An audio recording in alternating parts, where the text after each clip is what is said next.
Então, agora eu vou trazer a nossa querida Rosaura Soligo e agradecer a participação dela também de estar aqui. A Rosaura é formada em Psicologia e Pedagogia, mestre e doutora pela Faculdade de Educação da Unicamp e coordenadora de projeto do Instituto Abapuru. Ela foi formadora na Secretaria Municipal de Educação de São Paulo, na gestão do Paulo Freire. Coordenou a Escola Cooperativa da cidade de São Paulo. Integrou a equipe de consultoria de programas de formação e orientação curricular do Ministério da Educação, com destaque especial para o PROFA, que é um programa específico para a formação de professores alfabetizadores. E, atualmente, ela desenvolve grupos independentes de formação continuada, cursos de extensão na Unicamp e assessoria para instituições educativas públicas e privadas. Com vocês, Rosaura Soligo. É uma alegria estar aqui com vocês, tratando de um tema que tem consumido boa parte da minha energia boa, né, nos 42 anos de educação que eu tenho.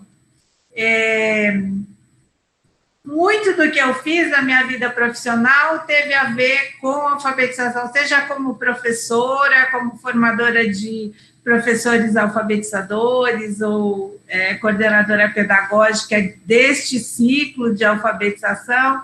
produção de material nessa área. Então, é algo que eu gosto muito e estar aqui com vocês é realmente um momento especial para mim. É também muito bacana, e eu devo agradecer às companheiras que me trouxeram para essa roda, a Renata, a Silvia, a possibilidade de estar aqui desfrutando também da presença da Márcia, e vamos combinar aqui algumas falas iniciais para depois poder abrir o debate e vocês poderem, então, colocar suas questões também e tudo mais. Eu achei por bem tratar, nesse momento, de 3 pontos, né, que eu vou apresentar de início para vocês, uma vez que a Márcia fez uma belíssima exposição de um trabalho bacana, né, que trouxe a voz dos educadores das escolas das águas nesse instrumento que ela utilizou para poder identificar um pouco que realidade que hoje se vive, as opiniões e tudo mais. Então, eu vou falar um pouquinho de 3 pontos que se articulam em torno da ideia de que a boa proposta pedagógica é aquela que está ajustada às necessidades e às possibilidades daqueles para os quais ela se destina. Seja uma proposta pedagógica na sala de aula, seja uma proposta pedagógica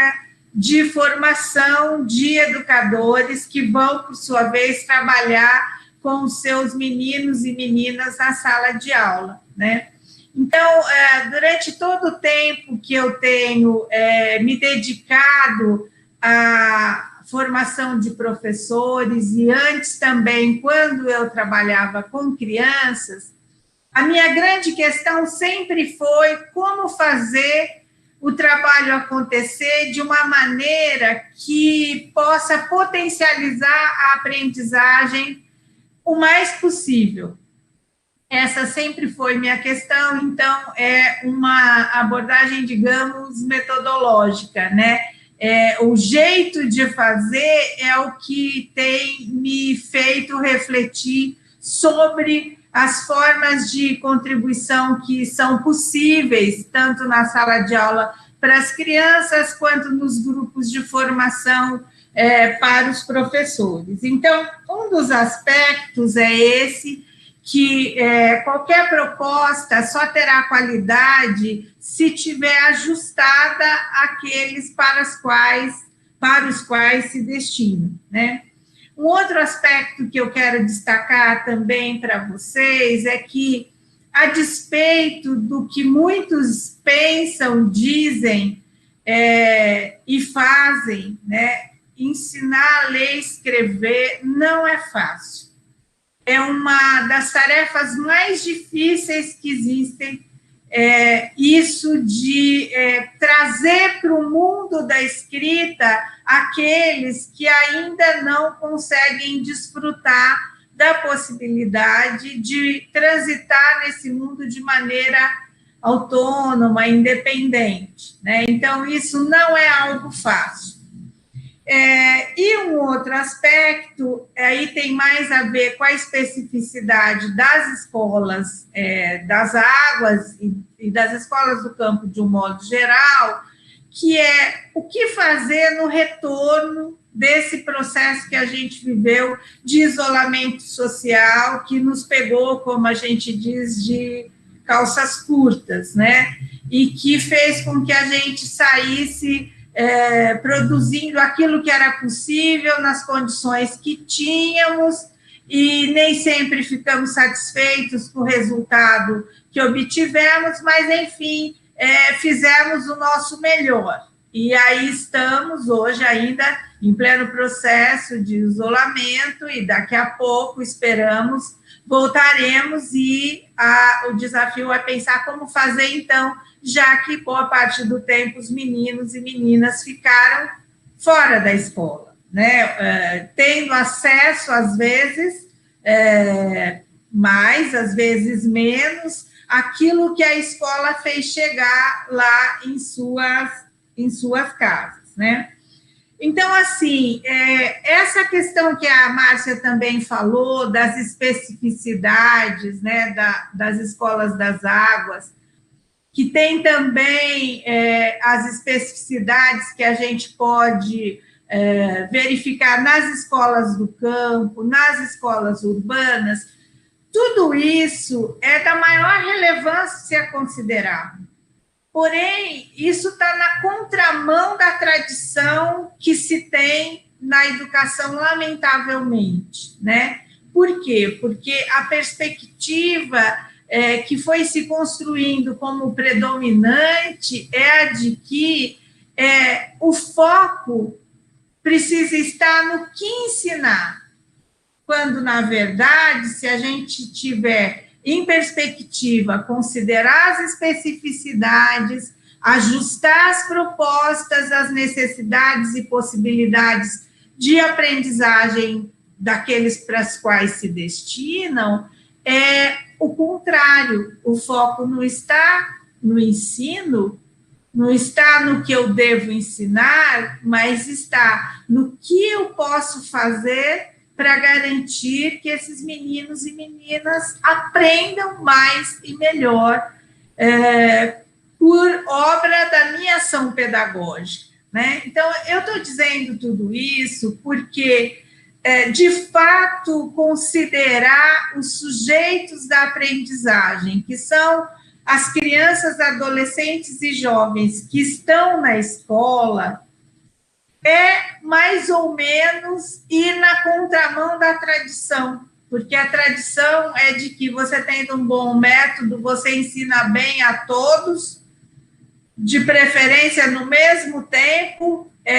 e sem grandes complexidades. Quando a nossa ideia é de ajustar as propostas aos meninos e meninas reais que estão na escola, tudo muda de figura, né? Isso se coloca no processo de alfabetização, isso se coloca no trabalho que se dá das secretarias de educação com as escolas, isso se coloca na relação entre os formadores e seus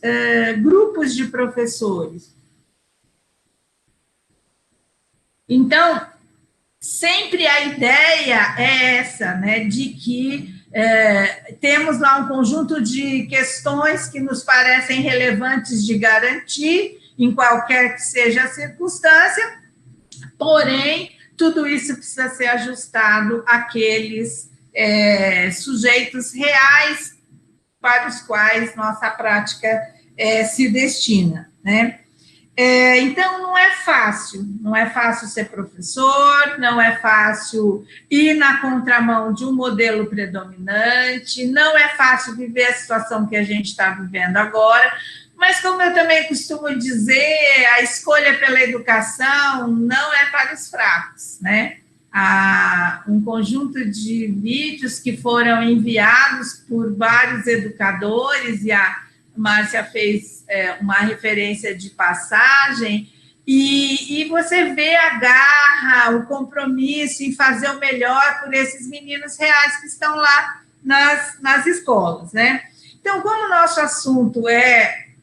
a questão da leitura e da escrita, e dentro dessa perspectiva da alfabetização, eu vou dar alguns exemplos do que significa isso de ajustar a proposta pedagógica de alfabetização, nesse caso que a gente está tratando aqui, a alfabetização inicial. A ideia, então, é a de que, se nós entendemos na alfabetização que é fundamental garantir esse princípio metodológico de ajustar as propostas aos sujeitos para os quais elas se destinam, isso significará, por exemplo, tendo alunos que vêm de comunidades em que a circulação da leitura e da escrita não é frequente, que os usos da leitura e da escrita nas famílias não acontece da maneira como acontece, por exemplo, nas nossas famílias, que temos filhos que recebem informação sobre a leitura e a escrita desde o berço, praticamente, né? Então, assim, o que é ajustar a proposta considerando esse tipo de criança com a qual a gente vai lidar na escola? Sabendo disso,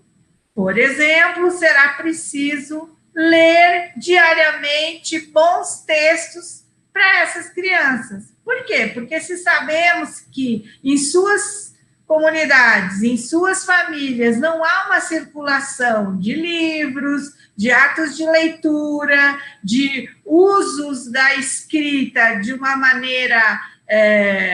socialmente contínua, digamos assim, é isso que nós temos que fazer na escola, garantir na escola aquilo que eles não têm em suas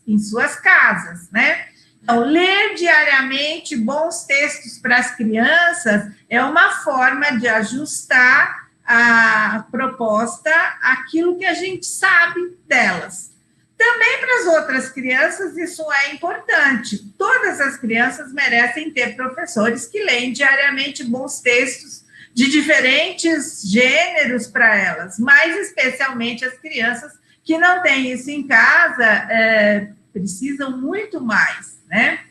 Uma outra coisa é garantir na escola o manuseio de muitos materiais de leitura, livros, revistas, gibis, uso da internet quando isso é possível, para que o lugar onde estão os textos escritos, né, possa ser algo acessível para essas crianças, que sabemos não tem de casa, é isso que a gente está usando como referência nesses exemplos, tomando como pressuposto que o nosso sujeito da aprendizagem é alguém que não tem acesso fácil e contínuo a usos da leitura escrita lá em suas casas, em suas fazendas, em suas comunidades, né? Aí, um outro aspecto, além de ler diariamente para as crianças e garantir o manuseio de materiais de leitura em situações bacanas, em que o professor vai problematizando, mostrando como esses materiais funcionam e tudo mais, há um outro aspecto importantíssimo, que é garantir que os usos cotidianos da escrita, que muitas vezes nas escolas são assumidos por nós, professores, seja compartilhado com as crianças. Por exemplo, ao invés da gente fazer o comunicado que vai para as famílias, fazer isso coletivamente com as crianças, né? Em vez de fazermos nós os cartazes que vão para a parede, só nós, professores, fazer isso junto com as crianças. Então, a produção de textos coletivos, mesmo que o professor seja aquele que registra, o escriba, como a gente costuma dizer, é fundamental em comunidades, em escolas que atendem comunidades que o uso da escrita não acontece continuamente lá onde a criança vive, né? Um outro aspecto que é fundamental para todas as crianças, como esses que eu estou dizendo, mas especialmente para essas que nós estamos usando de exemplo, que são as crianças que vêm para as escolas das águas, que vêm para as escolas do campo, é que toda escrita tenha destino e destinatário. A razão de ser da escrita é a leitura. Portanto, é fundamental na escola que essa função social esteja presente o tempo todo, ao invés de propor situações escolarizadas, tipo lição, coisa que só faz na escola, mas que, diferentemente daquilo que a Márcia colocou de início, né, não ocorre da maneira como deveria, que é garantir uma circulação real, com usos sociais, e tudo isso que foi o que a Márcia destacou. Uma outra coisa é ter propostas que deem sentido à escrita e à leitura na escola, muito mais do que lições, né? Projetos interessantes que podem ser muito simples, tipo assim, a turma vai se responsabilizar por fazer o cardápio diariamente daquilo que vai se comer na escola, e vai ter um lugar que todo dia, igual acontece em restaurante, tem lá um lugar onde vai encaixando o cardápio do dia, né? Então, vai ter suco, não sei do que, com lanche, não sei de que tipo. Não importa que seja pouca coisa, que seja simples, mas é da responsabilidade das crianças anotar isso, ir lá, colocar naquele lugar específico e tudo mais. Isso é um projeto muito simples, pode-se ter um projeto mais complicado um pouco e bacana, que em muitos lugares se faz, tipo assim, produzir um livro de causos contados pelos pais, né, que às vezes são causos de medo, às vezes são causos engraçados. Então, você tem na escola a produção de um livro que de textos que circulam na comunidade, né? Ou um outro tipo de projeto muito bacana que eu tenho sempre divulgado, que é o Para Brincar De, quer dizer, nós combinamos com a turma que vamos brincar daqui 1 mês e meio, aproximadamente, de algo, né, que pode ser de salão de beleza, pode ser de mercado, pode ser de rodoviária, qualquer coisa que as crianças combinem, e que aí se cria toda uma ambientação para isso, junto com as crianças, e se produz com as crianças as escritas que têm sentido social nesses lugares que vão ser tomados como referência para brincadeira, né? Então, se pode fazer muita coisa, mas nessa perspectiva está se abrindo mão da situação escolarizada de escrita como lição, porque o professor quer ensinar a escrever, em função de propostas que deem sentido social, né, como a Márcia comentou, e que tragam esse gosto, esse encantamento por usar a escrita numa condição que é verdadeira, que imita a vida, né? Então, esses são aspectos relacionados aí à alfabetização. E, por fim, eu vou falar de 2 outros aspectos em que é fundamental ajustar as ações aos destinatários, que é o trabalho nesse período de isolamento decorrente da pandemia e o retorno depois, né? Então, por exemplo, agora a gente soube que ter acesso ao celular não necessariamente garantiu que as crianças pudessem fazer uso do celular para realizar tudo que se imaginou que poderia encaminhar para casa pelo celular, né? Também muitas crianças não tiveram condições de operar bem com os materiais impressos que foram encaminhados, quando as redes conseguiram fazer isso, né? Então, como atingir essas crianças que nós sabemos que precisam ter a escola de alguma maneira acontecendo lá em suas casas? Então, eu vou contar a experiência de uma grande amiga minha que trabalha numa escola do campo em Campo Grande, até foi comigo para conhecer a escola Jatobazinho quando eu lá estive, que é a Luciana Rodrigues de Souza. Ela começou com uma ação com os alunos, com o WhatsApp, não deu certo, ela gravou vídeos, e os alunos não acessavam porque o pacote de dados do celular não comportava. Daí a Secretaria Municipal de Campo Grande fez o material impresso e encaminhava para as fazendas com uma condução e tudo mais, mas os meninos não davam tanto retorno. E ela, com essa perspectiva de encontrar a melhor proposta para esses alunos reais que ali estavam, não mais ali, mas nas suas casas, teve a brilhante ideia de propor, de escrever cartas para eles, e para os pais também. E foi assim que ela conseguiu o melhor resultado na interlocução com as famílias nesse período, e que as famílias começaram, inclusive, a contar para ela das dificuldades que estavam tendo com tudo que está acontecendo nesse momento, né? Então, quando a gente se move por esse princípio de ajustar a proposta aos sujeitos reais que a gente tem, a gente vai procurando, né? Não dá de um jeito, tenta de outro, que é isso que aconteceu com esse exemplo. E para encerrar essa minha fala e a gente poder abrir para as perguntas, acho que, assim, no retorno nós temos uma tarefa fundamental, que é a tarefa de olhar para o que os meninos sabem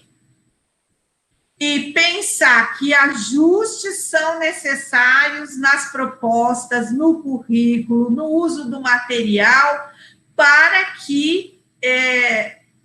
isso que eles são e que eles sabem possa, de fato, ser considerado no daí por diante que a gente vai tocar no retorno à normalidade das escolas, pelo menos é isso que esperamos, né? Então, eu tive uma experiência pessoal de trabalhar com meninos de uma comunidade, de uma favela em São Paulo, já contei isso numa outra live, e as professoras diziam para mim, quando eu fui para essa escola, que esses meninos, eles não iriam ir até o final do ano. Quando fosse o meio do ano, eles evadiriam, que eles não voltariam à escola, por exemplo, depois das férias de julho, né? E eu fiquei desorientada, falei, como assim? Eu não quero que isso aconteça, mas, ao mesmo tempo, eu comecei a fazer um remanejamento das propostas, pensando, o que eu proponho para esses meninos que é mais útil para alfabetizá-los, para ensiná-los, para ajudá-los a aprender mais rapidamente. E aí, gente, eu tive uma revelação a meu próprio respeito como professora alfabetizadora. Eu propunha muita coisa que não ensinava nada para os meninos, né? Então, eu comecei a pensar assim, mas para que eu vou dar separação de sílaba para os meninos? Eu fui recolocando as prioridades num outro lugar e passei a fazer um planejamento mais enxuto e com coisas realmente que valiam a pena. Então, essa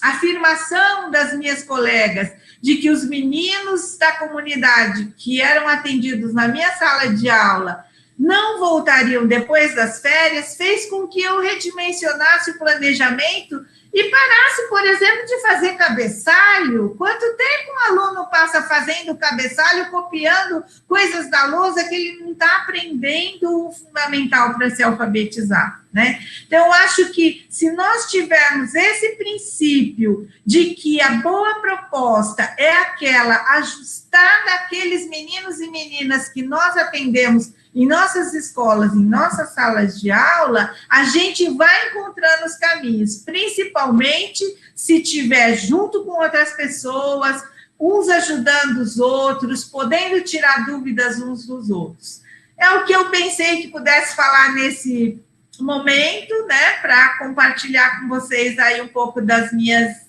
experiências e das coisas que eu ando pensando.